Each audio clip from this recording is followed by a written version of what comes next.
আমি এখন টঙ্গি যাবো, কেউ কি যাইবো? হ্যাঁ লয়ে গেলে তো জামুই। তাহলে আহুক আমার লগে। और अभी तो रुको। আম্মা আমার বাজারে পাঠাইছে মূল আনতে, কেউ কি আমার লগে যাইবো? হ্যাঁ গেলে তো যাওয়াই যায়। তাহলে আহুক আমার লগে। क्लाइमैक्स अभी बाकी है।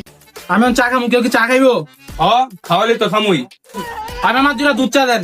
আমারটা একটু দুধ চিনি বাড়াই দিন। আমি এখন গুলিস্তান যাবো, জাইঙ্গা কিন্তু কেউ কি যাইবো? হ্যাঁ একটা কিনে দিলে তো লগে জামুই। না আমার তো টাকা নাই। থাক আমারটা আমি কিনা লমুনি। তাহলে আহুক আমার লগে। আমি এখন পট করতে যাবো, কেউ কি পট করবো? হ্যাঁ করতে যাবো কিন্তু টাকা মুখা দিতে পারতাম না। কিছু মানুষ সারা জীবন ফকির নিয়ে থাকে। ঠিক আছে, একটা হলুদ টইলি হইব। আচ্ছা ওইটা দিতে পারবো। তাহলে আহুক। আমার এক্সের বাসের সামনে যায় 3 ঘন্টা বয়ে থাকবো, কেউ কি আমার লগে যাইবো? হ্যাঁ যামু, কিন্তু আমার প্রতি 10 মিনিট পর পর একটা করে লাগি খাওয়াই দিব। না এতগুলো খাওয়াইতে পারবো না, আধা ঘন্টা পর পর একটা একটা করে খাওয়াইতে পারবো। হ্যাঁ আমি রাজি। হ্যাঁ হোক। আমি একজনের লগে মিলতে চাইতেছি, কেউ কি আমার লগে মিলবো? হ্যাঁ মিললে তো মিলাই যা।